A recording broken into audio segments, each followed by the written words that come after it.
beautiful passing play right there, Sean. What a save! Woo! Talk about a move.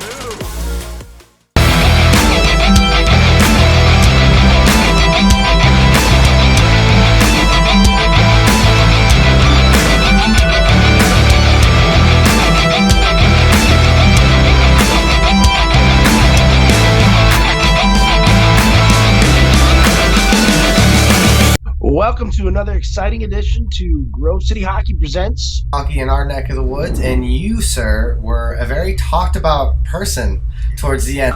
I'm a fifth-year senior, kind of. Well, it's my sixth year of college. Incredible.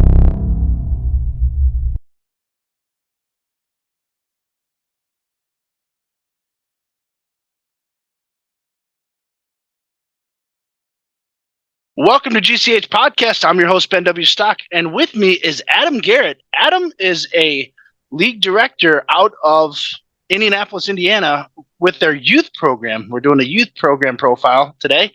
Adam, how you doing, bud? I'm doing real well. Thanks for having me on, Ben. Hey, no problem.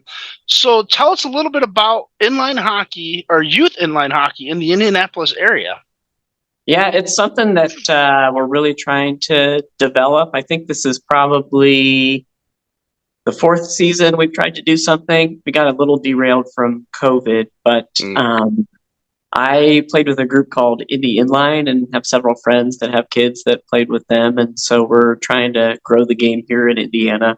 My son's had the opportunity to play State Wars a couple times and really enjoyed it. So we're trying to encourage his friends and hoping to get enough kids interested that maybe at some point we can field an Indiana team for State Wars.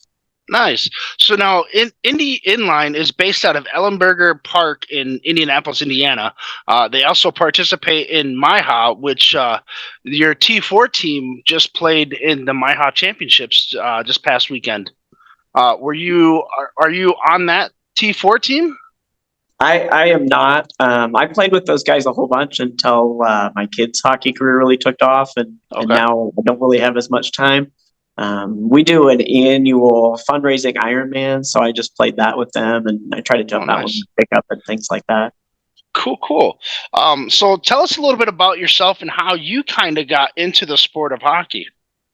Yeah, it's kind of crazy. I played like street hockey as a kid and probably had more dreams of playing pro beach hockey than actually playing in the NHL. So I really grew up in that era when rollerblades were cool and kids were starting to play roller hockey, and then maybe played a little bit at college, like outside on tennis courts and things like that, and thought nothing of it. And then my brother actually forwarded me an email that came from one of the guys with Indy Inline, and they were playing outdoors on some tennis courts. And so I kind of debated, hadn't played in a long time, and I was like, I'll go check this out. And so we played outside for a summer. It was awesome. We would play until it got dark, unless it rained, on a bike polo court on I guess over by the Indiana State Fairgrounds, kind of in downtown Indianapolis. And then I was living over on the east side of Indy at the time, and I read an article in the paper how box lacrosse was taking off at Ellenberger Park because they still had the hockey rink. They weren't using it for ice anymore, but the boards were still up and it was usable and rentable. So I told Brian Spar, who plays on the MyHa team and has helped run the program, and he and I went over there and met, and then we started using the facility over there for our inline program. And so that was about the time that my son Desmond was born. Okay. He's 8 now. And so he really got his start playing hockey. I would pick him up from school. We'd go over like 2 hours before weekly roller hockey started on Wednesday nights, and we'd have the rink to ourselves. And he had some rollerblades, and he learned to skate out there and learned to shoot. And then my wife would pick him up, and then I'd play our league games and kind of rolled from there.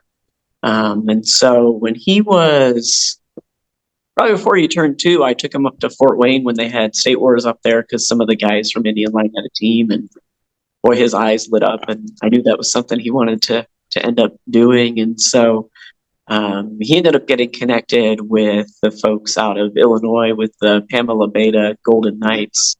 And so he's played with them for the last 4 years, and he loves roller hockey. And I try to encourage him to do non-ice hockey things during the summer. So we're trying to get a lot of his friends interested in playing roller. And that's kind of where it started. We had another guy that was sort of running the program, and then his kids played baseball, and it was kind of too much for him to handle. So I've kind of taken over for the last couple of years. Nice. So now, how big is your organization as far as like the youth numbers go? It's not big. We keep trying to encourage more kids to come out, but if we can hit double digits, that's like a big day for us. I think we played this last Sunday, and I think we had 4-on-4, but that included the 2 adults that were out there playing. Right. So, trying to get more kids out there.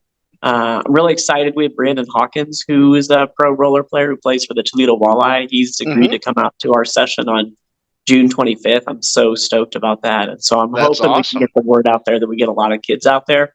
Yeah. It seems to be one of those things that when they try it, they like it and you get excited about it. But it's not close to where all the ice hockey is here in Indy, and it's not air conditioned. So that summer heat kind of deters a lot of people. It does get to you, but I will say this. So I stepped away from competitive inline hockey with my in 2015. I stopped going to a hockey game, didn't even watch hockey. And then my very first time coming back to broadcast with GCH was at Ellenberger Park in was it last year? Yeah. So that was the first time in 7 years that I just walked in, and as soon as I walked in, I got the hockey smell. But for me, it was a nostalgia smell because I hadn't smelled it in 7 years, and it was just like, I miss this, and I have and every chance I get, especially in Indianapolis, I try to make it down because it is such a unique rink because it's in a building that's going through some renovations right now, right? Yeah, they've done a lot of work, and it's turned out really good. They've made it look really nice. The folks with Indy Inline, when we first started playing there, this was like 2015. We were playing on the polished concrete that was under where the ice would. And one of the local rinks up here for one summer bought sport court and set it up when they took the ice out, and then they never used it again. So it had been sitting under their bleachers, and Ryan Spar, who runs Indy Inline, was finally able to convince them to sell it to him. So he's invested a lot in the park. They've added the sport court. They've redone all the lighting. When I was playing, I played goalie. And so the lighting was horrible. Half the time you couldn't even see the puck coming at you. So unfortunately, there's no excuses now when the puck goes by me because it's easy to see it. But I think the city liked that, and they've spent a lot of money and invested in some renovations over there. And it's good for the East Side. That's a good community here in Indianapolis, and I know they embrace having the park. And even though they don't put the ice in, they do the box lacrosse. I think they do some futsal. They've got the roller hockey.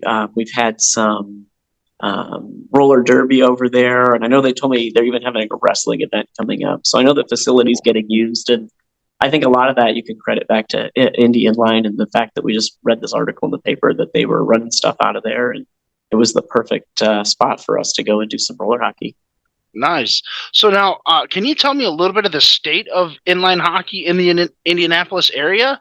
Do you guys just have the one facility? Is there a couple other facilities that some of us might not even know about? That's the only facility in Indianapolis. I know up in Fort Wayne, they put down some roller tiles for the summer. That's where State Wars will be this upcoming summer. Yeah. With the adult community, it's really started to grow. And I've noticed from, I stepped away for a little while to focus on what my son was doing. And then coming back to play goalie, just the competition and the skill level has gone up dramatically. And it's nice to see even some of the guys that I played with, you can see how much better they've got just because they're putting in the work out there. But I know it's gaining in popularity and people seem to notice it. My friend Ryan, who runs it, said, you've hit the big time when you start seeing your merchandise at Goodwill because enough people have bought it. They're turning it in over there. So, from the adult standpoint, it's really growing, but we're really working hard to try to get the youth game on the same level. Cool. So now what can GCH do to help you guys grow or even get the word out? You got a pro ice hockey player coming in to help teach your kids in June, you said, right? June 25th? Yeah, June 25th, Brandon Hawkins has graciously agreed to come down, and I think he's Yeah. looking forward to coaching the kids. My son was laughing because he plays for the Toledo Walleye in the ECHL, and they're still in the playoffs. And he said maybe he'll bring the cup with him because they'll win it. So we'll see. That would be pretty cool. The Kelly Cup, right? Yeah, the Kelly Cup. That'd be really awesome to have. I mean, I just think the more we can do to get the word out and just to get the kids over there to try it out. We had a kid this couple weeks ago who came out. His dad remembered playing there when he was young, and he plays AAA hockey now. And since the first time he came out, he's come back every time because he's had so much fun. So Cool. it's one of those things that the kids can try it. I think they're really going to enjoy it. And so whatever we can do to get the kids out there, I would love to see more kids out there. And we try to make it affordable too. It's $10. You drop in. We have an hour and a half of rink time. We try to do a little bit of skills and practice, and then try to scrimmage based on the ages and abilities of who we've got. Nice. Now, do you have like a website or not necessarily? Well, I mean, yeah, like where can we get information about the youth program that you guys are trying to get going? Yeah, if they go to the Indy Inline Facebook page, we try to make sure that we post it on there. Personally, folks could email me. It's AD Garrett, GARRET 1T at yahoo.com, and I can send the flyer that we put together. We try to do like every other Sunday from 4:30 to 6 out at the park. I'm hoping that doesn't conflict. I know that people have so many other things going on during the summer, so I tried to pick like a time and later in Sunday where maybe all the other activities wrapped up and the kids can come out and check that out. But we still have 4 or 5 sessions left this summer. We'll go through July. It gets hard once the kids start back with ice hockey to get the numbers out there, but we'd certainly look at trying to do it further if we get enough interest. Nice. Now, how many ice hockey rinks do you guys have down that way? Oh gosh, we have quite a few. There's 2 sheets at Carmel. There's 2 sheets in Fishers. The State Fairgrounds has a sheet adjacent to where the Fuel play. Okay. There's a sheet on the south side at Perry Park. And then recently, which is really cool, they opened a facility called the Ice Barn. And it's a smaller rink. So it has the same dimensions as a full-size rink, but it's shrunk down. So the 8U kids have been playing there. So my son just finished the last season of 8U hockey. And so it's got, the blue line and the crease and all that, but it's probably, I don't know, maybe a third the size of a full rink. So it works really well for the younger kids. Oh, that's really cool because that really gives them a chance to not. I mean, it probably helps them more so with conditioning and endurance because, I mean, if you got such a huge sheet for small legs, you're just going to be like a Yorkie, just skating all the time. Here they actually get a chance to get their strides in pretty good. Yeah, and it's got the full boards all the way around. So USA Hockey wants you to play cross ice, which is great, but sometimes that puck goes over the boards or over the temporary barriers and things like that. This is all really well contained and has really worked well for our season and what they're doing with the junior fuel here in Indianapolis. And I will say too, the Indy Fuel, our ECHL team, has done a lot to help grow the game. They've had a lot of the kids out for intermission, or they do a contest where they have a youth player at each game try to shoot the puck to raise money for hockey charities. And so they've had a lot of the youth players out for that. And they're actually even building a new arena up in Fishers, which is one of the north suburbs, because I think all the hockey communities up here on the north side of Indy. So kudos to them for everything they're doing.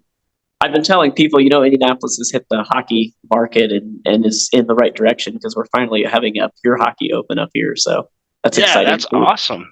Yeah, that's really cool. So tell me, what is like the best hockey moment or memory that you have, whether it be with, teaching hockey to your kids or just how you got involved in the sport, as far as like what drew you to the sport of hockey the most? Yeah, well, first and foremost, I'm from Toronto, so it's kind of in my blood. I need to be playing hockey. My parents didn't really let us play hockey when we were kids, which is fine. I played a lot of street hockey, and I just loved the game. And I'm so glad. I kind of think it was fate that I got this email that I found it again. And One of the things that's been awesome is I've gone through all the USA hockey training, and I've had the opportunity to coach so many kids.